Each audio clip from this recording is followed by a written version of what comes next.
Hello everyone, welcome to our channel. I hope कि आप अपने हाफ ईयरली एग्जाम्स की बहुत ही अच्छी तरीके से प्रिपरेशन कर रहे होंगे, खास करके मैथमेटिक्स के एग्जाम की। आज का ये वीडियो आपके मैथमेटिक्स एग्जाम के लिए बहुत ही ज्यादा इंपॉर्टेंट और आपके हाफ ईयरली एग्जाम से पहले तो जरूर से देखना चाहिए आपको।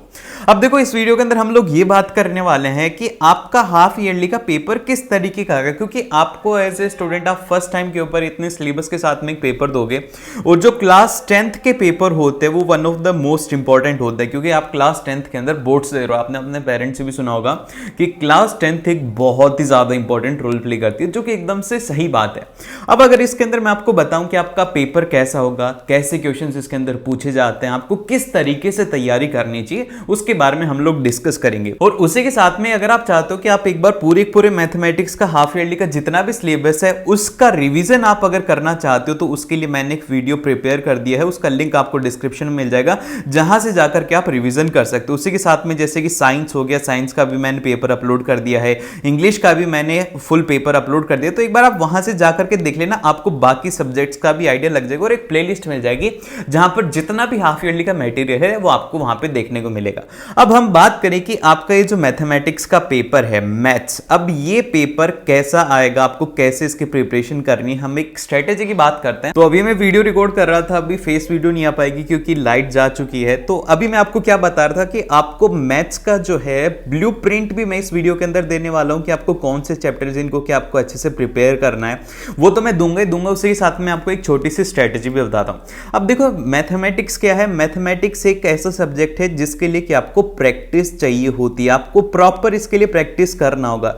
जितने भी चैप्टर्स हैं आपके, फिर वो चाहे से 2 चैप्टर हो या 4 चैप्टर हो, 6 चैप्टर हो, जितने भी चैप्टर है, सबसे पहले तो उन सभी की आपको लिस्ट बनानी कि भैया ये चैप्टर आने वाले हैं, तो उनका आपको एक बार लिस्ट बनाना है। देन फिर इसके बाद में आपको जो दूसरा काम है वो यहां पे रहेगा कि जब आप ये चैप्टर की लिस्ट बना लें, देन फिर इसके बाद में आपको वो जो सॉल्व्ड एग्जांपल्स होते हैं ना, जो कि आपको एनसीईआरटी के अंदर दी होते हैं, एनसीईआरटी बहुत ही ज्यादा इंपॉर्टेंट है, वो सबसे पहले सॉल्व करने।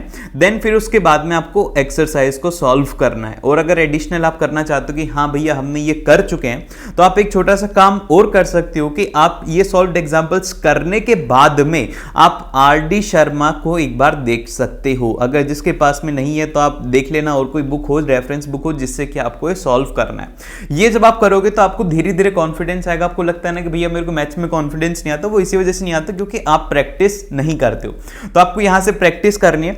देन फिर इसके बाद में आपका पेपर कैसा होने वाला है, इसके बारे में हम लोग एक बार थोड़ा सा डिस्कस कर लेते हैं कि किस तरीके के क्वेश्चंस आएंगे। वैसे तो मैं आप लोगों को पेपर प्रोवाइड करवाऊंगा, लेकिन एक बार थोड़ा सा बता देता हूं कि कैसे क्वेश्चंस यूजुअली आते हैं। तो सबसे फर्स्ट जो आपका चैप्टर है वो है आपका रियल नंबर। अब जो रियल नंबर है, इससे कैसे क्वेश्चन आएंगे, इससे जो क्वेश्चंस मेनली पूछे जाते हैं, जो कि लास्ट ईयर भी पूछे गए थे, वो होते हैं 3 मार्क्स तक के मैक्सिमम क्वेश्चन पूछे जाते हैं, जिसके अंदर कि आपको एक लैंग्वेज बेस्ड क्वेश्चन यूजुअली पूछा जाता है। इस तरीके के क्वेश्चन आपसे जनरली पूछे जाएंगे इस चैप्टर से। देन फिर इसी तरीके से आपके पास में आई थिंक कि जो सेकंड चैप्टर है वो रहेगा आपके पास में पॉलिनोमियल। अब पॉलिनोमियल से क्या आएगा, पॉलिनोमियल से भी जो क्वेश्चंस हैं वो आपके पास में आएंगे, लैंग्वेज बेस्ड क्वेश्चन आएंगे।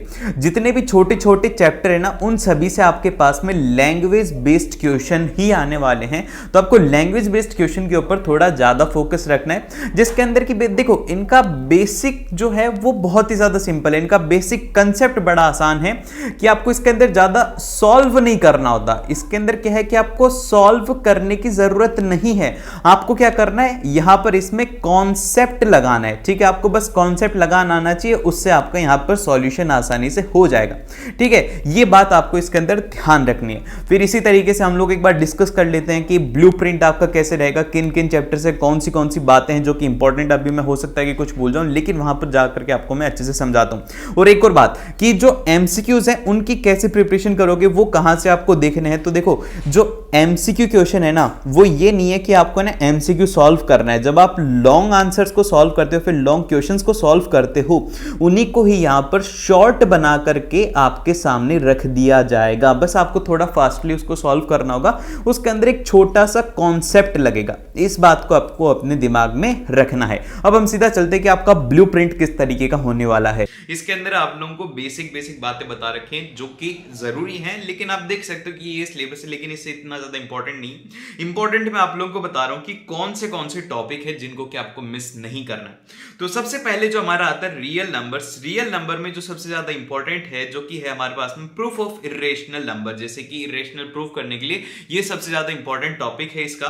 और एक मैं आप लोगों को बता देता हूं, आप क्रॉस चेक कर लेना जाकर के, थोड़ी सी मेहनत करना कि एक जो एलसीएम और जो एचसीएफ वाला होता है ना, एलसीएम में और एचसीएफ के अंदर जो रिलेशन है वहां से एक एमसीक्यू जरूर से आता है। आप जाकर के कोई सा भी पेपर देख लो, आपको एक एमसीक्यू यहां से जरूर से मिलेगा। ये मैं आप लोगों को लिख के दे रहा हूं। फिर इसके बाद में सेकंड आता है हमारे पास में पॉलिनोमियल्स। पॉलिनोमियल्स के अंदर आपके पास में zeros of a polynomial important है, इससे ज्यादातर क्वेश्चन आते हैं। फिर इसके बाद में जो क्वेश्चंस आएंगे ना वो आएंगे क्वाड्रेटिक इक्वेशन, मतलब क्वाड्रेटिक पॉलिनोमियल से, जो कि आपको इसके अंदर पढ़ना होगा। और इसके अंदर सबसे ज्यादा जरूरी है आपके पास में एक तो फैक्टराइजेशन का मेथड, और दूसरा है यहां पर ध्यान से सुनना मेरी बात की, जो relationship between the discriminant and nature of fruits, इससे एक क्वेश्चन आता ही आता है, हर एक पेपर में एक क्वेश्चन आएगा।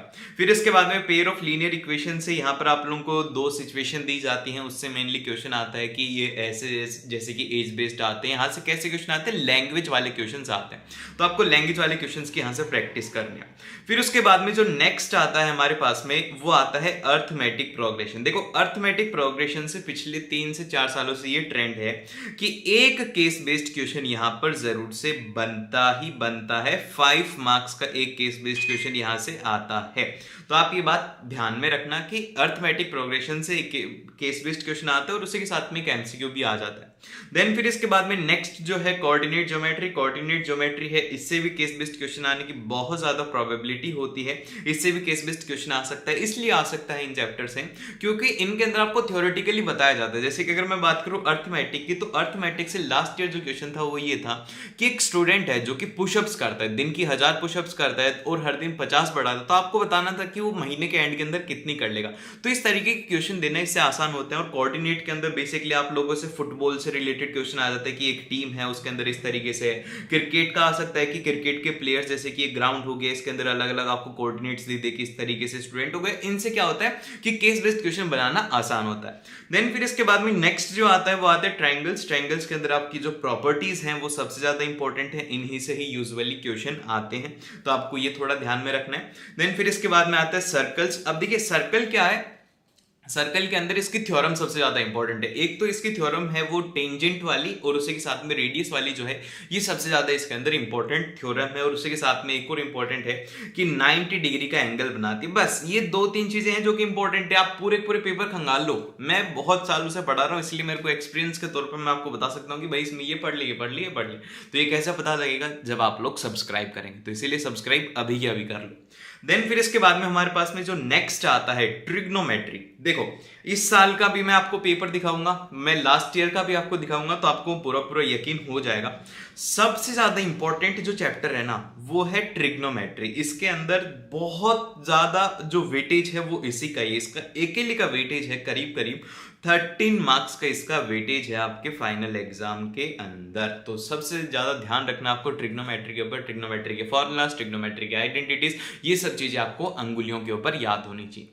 और फिर इसके बाद में जो हमारे पास में नेक्स्ट आता है वो आता है एरिया रिलेटेड टू सर्कल कहो या फिर सरफेस एरिया एंड वॉल्यूम। एक ही चैप्टर मैं इनको मानता हूं, अलग नहीं है। एक जैसे एरिया के ही तो है सारे के सारे, तो सरफेस एरिया के अंदर ही मैं इसको कंसिडर कर लेता हूं। लेकिन इसमें जो सबसे ज्यादा इंपॉर्टेंट है हमारे पास में वो है यहाँ पर कि आपको कौन सी शेप को स्टडी कर रहे हैं। तो ध्यान से देखो कि यहाँ पर सरफेस एरिया एंड वॉल्यूम जो दो होते हैं, जैसे कि क्यूब हो गया, क्यूबॉइड हो गया, इसके अंदर बेसिकली दो के कॉम्बिनेशन में ज्यादा क्वेश्चन आते हैं। एक क्वेश्चन फेमस पूछा जाता है कि जैसे कि मान लो कि हमारा सिलेंडर है, ठीक है, देखो सिलेंडर हो गया। अब इस सिलेंडर के अंदर से वो कहते हैं कि हम लोग कोन बाहर निकाल लेते हैं, कोई एक रेडियस होगा, या फिर वो कहते हैं कि हम लोग हेमिस्फीयर को बाहर निकाल लेते हैं, तो रिमेनिंग का क्या होगा, उसके ऊपर पेंट करना है, उसके ऊपर कैनवास चाहिए। तो ऐसे क्वेश्चन यहाँ से यूजुअली पूछे जाते हैं। और इसमें जो क्वेश्चन है, एक क्वेश्चन कंफर्म होता है कि लॉन्ग आंसर टाइप के अंदर आएगा, और हो सकता है कि इससे केस बेस्ड क्वेश्चन भी बन जाए। केस बेस्ड क्वेश्चन की प्रोबेबिलिटी ये होती है कि इसके अंदर मान लो कि लैंग्वेज के फॉर्म में आपको बोलना है। अब जैसे कि कैनवास का क्वेश्चन हो गया कि भैया एक हम कैनवास बना रहे हैं, एक आर्मी का कैंप लग रहा है,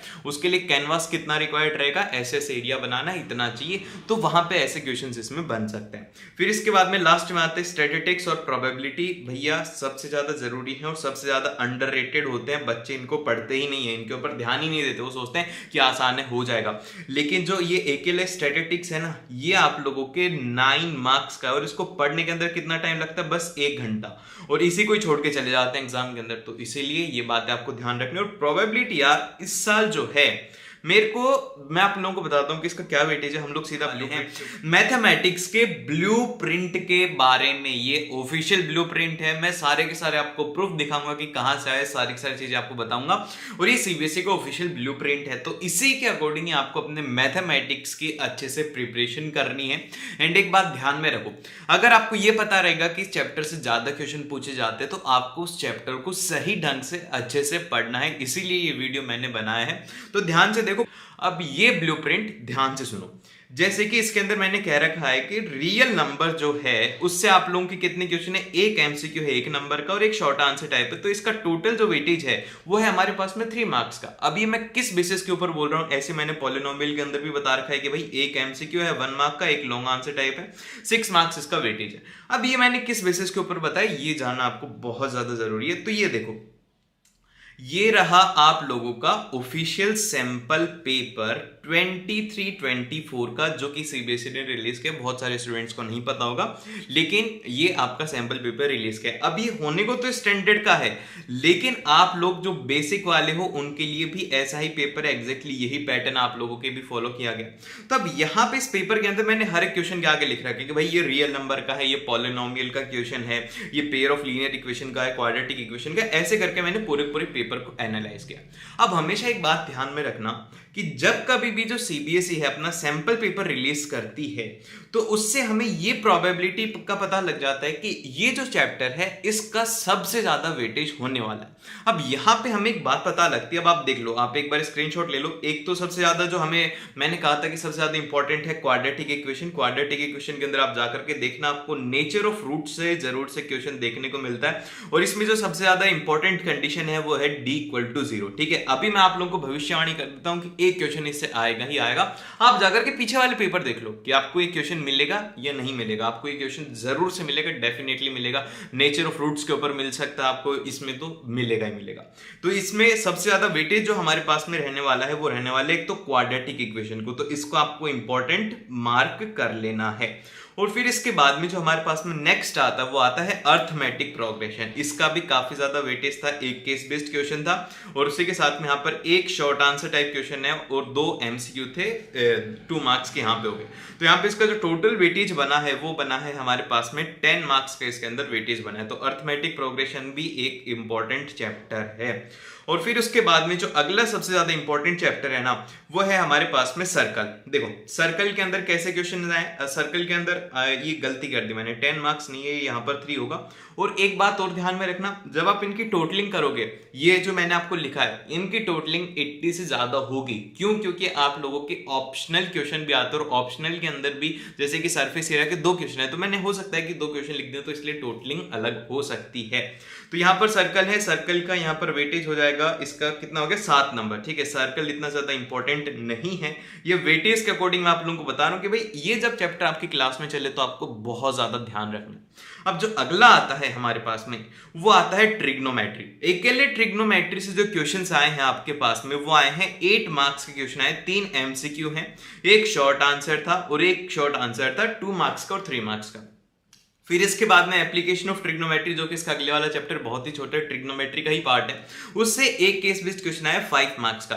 तो यहां पर इसका टोटल वेटेज हो गया 13 मार्क्स का, जो कि सबसे ज्यादा है एक इंडिविजुअल सब्जेक्ट के अंदर। तो इसीलिए आप लोगों को ये जो ट्रिग्नोमेट्री है इसको ध्यान से पढ़ना है। अगर पढ़ा दिया है तो एक बार फिर से इसको कंटिन्यू आपको रिवाइज करते रहना है। फिर लास्ट के अंदर हमारे पास में आता है सरफेस एरिया एंड वॉल्यूम, जिसके अंदर एरिया ऑफ सर्कल भी इंक्लूडेड है। इसका वेटेज है 10 मार्क्स का। तो बेसिकली आप लोगों के 4 से 5 ऐसे चैप्टर हैं जिनका की वेटेज है 9 से 10 मार्क्स का। तो आप ये कंसिडर करके चलो कि आपको फाइनल के अंदर भी उन्हीं चैप्टर का वेटेज ज्यादा देखने को मिलता है, क्योंकि जितना वेटेज सीबीएसई अपने इन पेपरों में दिखाता है कि भाई बेसिकली देखो मैं आप लोगों को एक हाँ एक तो रह गया, सुनो, एक तो स्टैटिस्टिक्स हो गया, ये 9 मार्क्स का, और प्रोबेबिलिटी आई थिंक कि इसके अंदर 2 ही क्वेश्चन मेरे को मिले, हो सकता है कि मैंने कुछ मिस कर दिया होगा, तो बताना कमेंट करके